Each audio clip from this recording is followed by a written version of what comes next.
Hi, my name is Beth Kope. Welcome to Oaklands.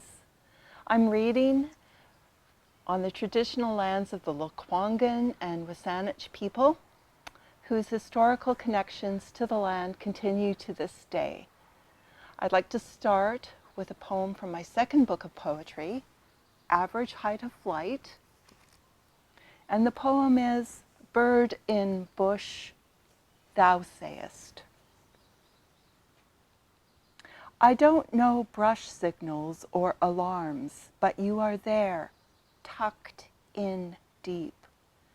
Thou sayest thy peace, camouflaged, but if I am being warned not to come nearer, I am clueless. If it's a complicated love song playing in the key of steamy viridian green, I wouldn't know. But if you wrote it in Braille, my palm would brush feather, smooth, ruffled nervousness, light on rapid beat, roundness. My fingertips linger over eyes, bead, reading, meadow grass tips, sifted with delicate midges, over head crest, reading. A summons for love weaving branchlets to homelessness. Over tail plume and tip, reading, liftoff, shaft, arrow, shaft, quill mark. Thou sayest all this in thy body. Thou sayest hawk, circle, cover, fevered nest building, bliss for spring sun breaking through rain clouds, guard of the legged, coming closer to Salal, thou sayest. This poem is from my first book of poetry called Falling Season. The poem is titled Unraveling and begins with an epigraph. What I am is never clear. Is the heart lonely? Is a word dusk, bed-eaten? Love, I am the veined blue iris in your hand when you clench your fists. And that is from Erin Murray, Spirit Catcher. Sometimes a word is too small to hold all we ask of it.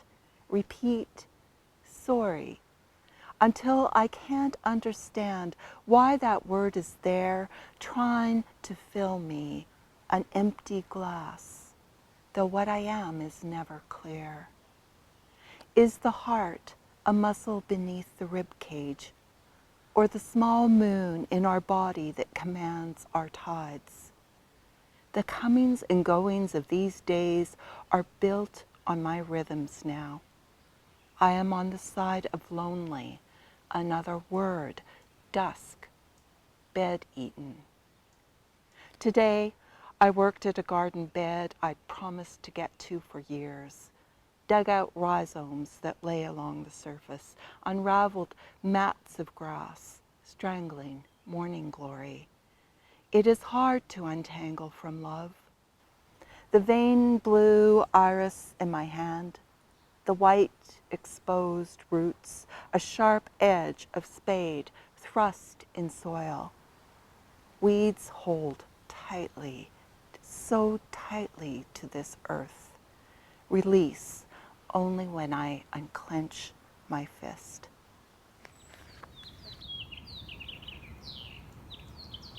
I'd like to read from my third book of poetry, which just came out from Caitlin Press. And this book is called Atlas of Roots. The poem is Nomad. Home is tucked and carried. It is the welcoming stone in the valley, the one to pick up, slip in a pocket. Home is folded, then unfolded.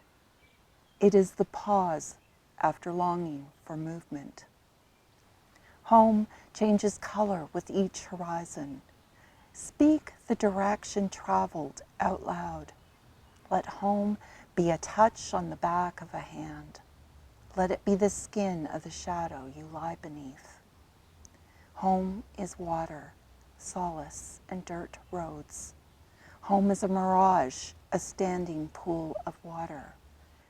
It is the yellow dog beneath the tree who follows you, and the spirits who would follow you too. Home is collapsible. It is a four-letter word, a canyon, a container for sad desires, small satchels of loss. It is a wavering line you cannot lean against. It shifts, then disappears.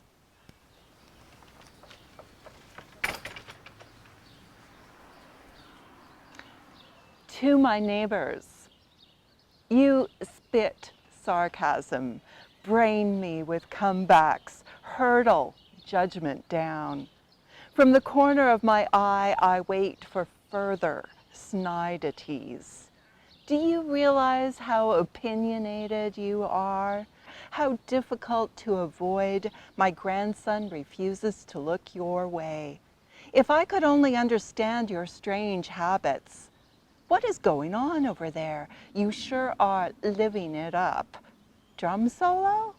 I try to make sense of your lingo, all that disagreeable primping, so possessively protective. Your lawn, your fence, your road. You seem at war. A sentry reducing moving targets to tears. I suspect a murder soon. It is not your Gary Oak, and anyway, I cross the street 1 block before your nest. Try to show no harm, raise no alarms. Don't you remember? I set hazelnuts for you on the front porch. Clean the food scraps and bird parts you leave in my blue glazed basin. This poem is from Atlas of Roots, and it references the fact that as an adopted person, I only know 4 people with my blood and DNA. It is called Fragments.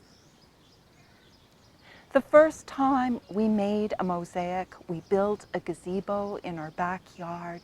Everything scavenged. We used chipped tiles in odd colors, crafted the floor mosaic as a lavish bouquet. For the next, at our front stairs, golden carp curved in dark blue water. And this summer, on the concrete you poured, our daughter drew leaning sunflowers. Our grandson smashed tiles the way a 3-year-old was meant to. I know only 4 people on earth who hold me in their bones, 2 children, 2 grandchildren, my fragments of red, blue, green, fashioning my small world. Barely a flower, barely a leaf.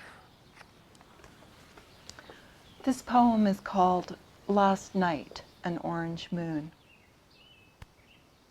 Last night, an orange moon. Dogs howl and I wake early. This morning's sun is red. Mountains across the strait hide like a rope line from the bow submerged. Deer sleep in my neighbor's yard, leave comma shapes pressed in sunburnt grass. I walk down the hill through crows' scorching scolds. So much smoke haze in the sky. I'll sit on the porch this evening, let the ashes fall in my lap, and sip gin, though it gives me grief, watching as shadows flinch past the fence.